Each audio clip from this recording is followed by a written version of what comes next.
Der König und die 3 Minister. Welcome to Smart Learning Academy. Different components of grammar are highlighted in various colors. Es war einmal ein König. Er lebte in einem großen Palast. Er war sehr weise und wollte seine 3 Minister prüfen.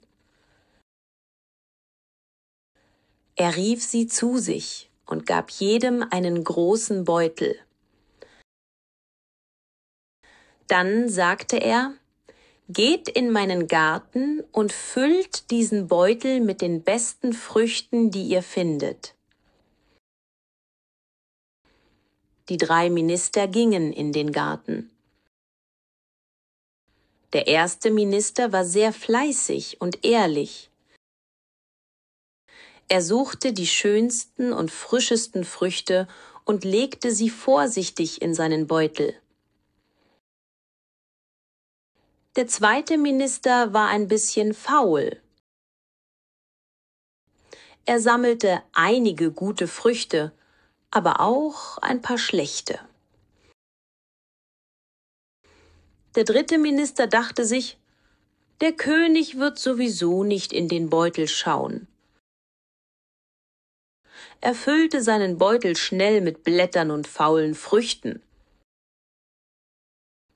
Am Abend kamen alle 3 Minister zurück zum Schloss des Königs. Der König sah sich ihre Beutel an, aber sagte nichts.